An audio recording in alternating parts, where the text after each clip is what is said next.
Então, de volta, pessoal, continuando aqui nosso domínio de número 3, falando aqui sobre implementação. E no item 3.2, dado um cenário, implementar soluções de segurança para host ou aplicação. Vamos falar aqui sobre proteção de endpoint, integridade de boot, um pouquinho aqui de database, que seria banco de dados, segurança de aplicação, hardening, self-encrypt drive, full drive encryption, hardware root of trust, seria aqui raiz de confiança, TPM, não é isso que vocês estão imaginando, e sandbox. Começando com a introdução que a gente não tem, vamos aqui para o nosso primeiro tópico, endpoint protection. Um endpoint ele é qualquer dispositivo que pode ser usado por um funcionário para interagir com recursos, serviços disponibilizados em uma rede da empresa. Quando a gente falar de endpoint, imagina como dispositivo final. Quando a gente está falando de rede, lá tem a questão do nó e tudo mais. Aqui o endpoint seria um dispositivo que está lá na mão do usuário final. Esses dispositivos ele podem englobar desktop, notebook, tablet, smartphone, smartwatch, dispositivo embarcado, né? Tudo que vai consumir algum recurso ou serviço ali disponibilizado pela empresa, ele vai ser considerado um endpoint. E justamente pelo aumento desses dispositivos finais, a gente tem que dar uma maior atenção à segurança desses dispositivos e, obviamente, os meios de comunicação ali que eles utilizam também. Por essa questão de você trazer, uma coisa que eu vou falar muito nessa aula aqui, ó, que já falei, a gente falou sobre isso especificamente. BioD, que é Bring Your Own Device, que é tipo trazer o seu próprio dispositivo para a rede. Isso é muito preocupante. Antigamente, a gente não tinha muita essa questão, né? De você usava o computador da empresa e pronto. E agora não, você traz o dispositivo ali externo e acaba você tendo que gerenciar isso. E como que você gerencia? Você aplica ali as regras da empresa. Mas é o computador de usuário, enfim. É mais ou menos que a gente vai discutir nessa aula aí. E falando aqui de antivírus, ele é um software essencial para a segurança de aplicação e um exemplo de Host-Based Intrusion Detection, que seria um HIDS ou um HIDS. Antivírus todo mundo sabe, né, pessoal? Esse Host-Based aqui é porque é baseado em host, né? Intrusion Detection System, sistema de detecção de intrusão. Antivírus todo mundo sabe, todo mundo utiliza e tudo mais. Ele provê controles de segurança preventivos e corretivos, monitora o sistema local através de evidências de malware em memória, nos processos ativos e no armazenamento. Seriam 3 pontos aqui, 3 frentes, né? Alguns, essa parte de memória, dependendo até da forma que você navega na internet, ele também vai vir monitorar. Parte de cookies também, enfim. A maioria dos antivírus pode remover os códigos maliciosos detectados e reparar a maioria dos danos causados. Às vezes ali um arquivo seu, um dado, né? Ele pega algum tipo de vírus, né? De malware, tecnicamente falando, e o antivírus ele consegue extrair isso dali e tudo mais, dependendo da forma que o malware foi agregado a esse documento. Obviamente, para um antivírus ser efetivo, suas assinaturas deverão estar atualizadas, né? Não adianta nada você ter um antivírus ali e não atualizar ele. Um tempo atrás, né? Enfim, eu tive um computador sem internet uma época, então assim, instalava o antivírus por instalar, porque não tinha atualização, né? E antigamente era meio comum isso, as pessoas terem, antigamente assim, 10 anos atrás, as pessoas terem computador em casa e não ter internet, então... Mas hoje é mais fácil você ter internet que um computador. Quando o malware é encontrado, um antivírus pode realizar uma tratativa de forma automática ou solicitar uma tratativa pelo usuário, que pode removê-lo ou enviar para a quarentena, que às vezes é chato pra caramba, né? Remover os arquivos pode resultar em perda de dados e em quarentena pode ser uma opção para remover a parte do malware ou inativá-lo enquanto mantém os dados. E alguns antivírus também tem um negócio que a gente vai ver mais para frente, que chama Sandbox. Que às vezes quando você vai executar ele já cai primeiro isso aqui em sandbox para fazer uns testes, enfim. Anti-malware. O anti-malware é um antivírus mais moderno e um termo que aos poucos vem substituindo o próprio antivírus. Alguns acreditam que o anti-malware irá detectar uma gama maior de códigos maliciosos e aplicativos potencialmente desejados, esses famosos pull aqui, né? Do que o antivírus tradicional. Eu particularmente também acredito nisso, por achismo, que o anti-malware ele é mais poderoso que um antivírus. O EDR, o Endpoint Detection and Response, Um EDR é um mecanismo de segurança que é uma evolução dos produtos anti-malwares tradicionais. O EDR detecta, registra e avalia e responde às atividades e eventos suspeitos, melhorando muito o nível de visibilidade do que os analistas de segurança têm em relação às ameaças que possam afetar os sistemas.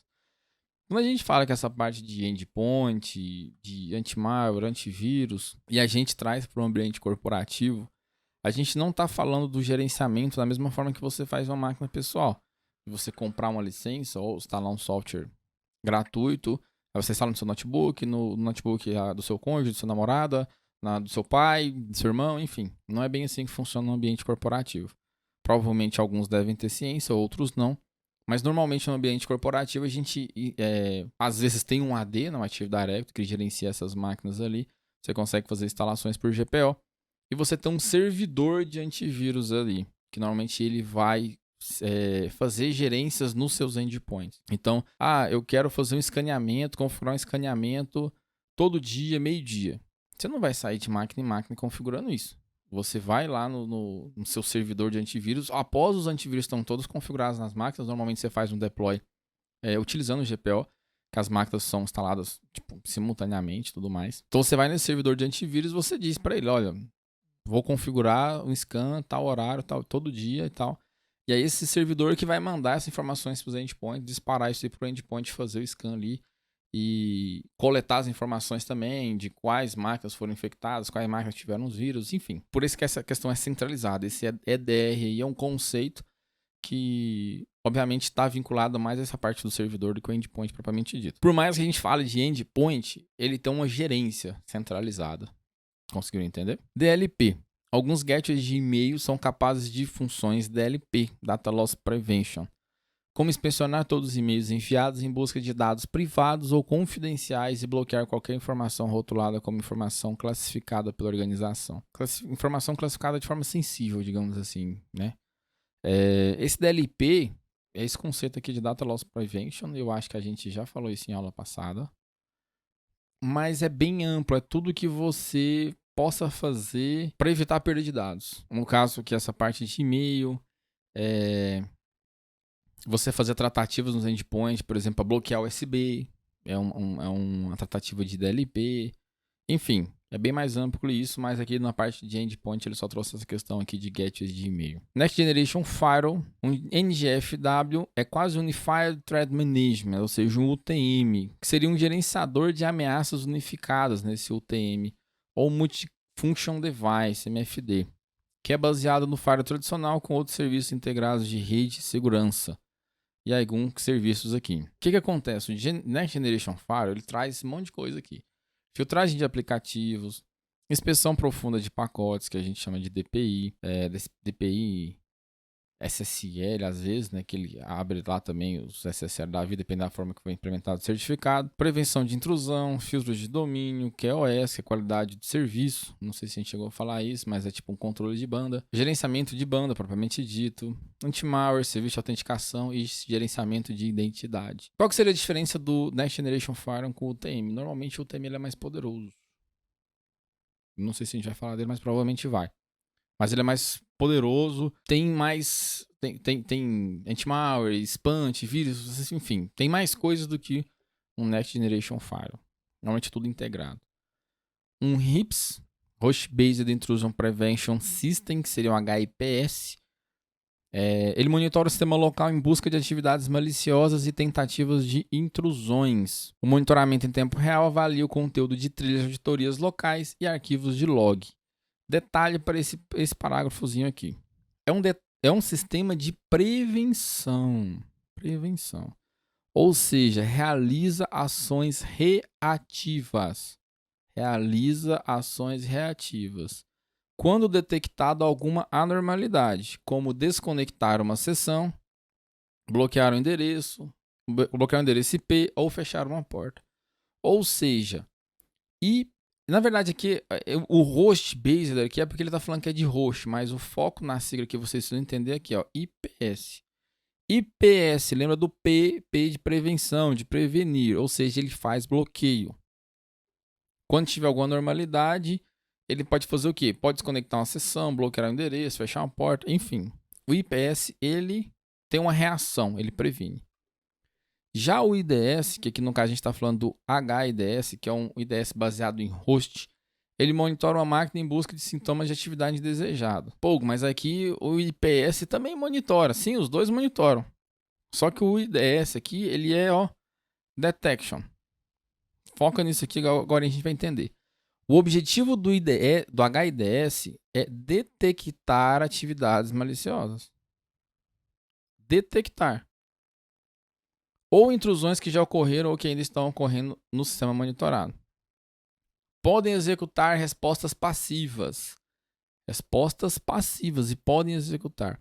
Que não afetam o ataque, como notificar o administrador, ativar registros de logs adicionais, ou até mesmo iniciar mecanismos de análise, mas dificilmente irá bloquear ou prevenir o ataque. Dificilmente irá bloquear ou prevenir o ataque. Fala assim, pô, mas você acabou de falar ali que o IPS ele previne e tudo mais. O IDS pode prevenir também? Dificilmente. Dificilmente. Até porque é muito mais complexo você fazer um bloqueio do que simplesmente detectar. Então, focando na sigla aqui, porque a gente, mais para frente, a gente vai ver que tem um N aqui, de rede. Então, tem o NIDS. Basicamente, o IDS ele só detecta, ou seja, ele só vai monitorar e emitir alarme no máximo. O IPS não, ele vai bloquear, ele vai prevenir e bloquear. Beleza? Host-Based Firewall, um firewall baseado em host, é um aplicativo de segurança instalado em sistemas clientes, fornecendo proteção para o sistema local contra atividades do usuário e das comunicações da rede ou da internet. Ele pode limitar comunicações de aplicativos instalados, protocolos, além de conexões iniciadas externamente.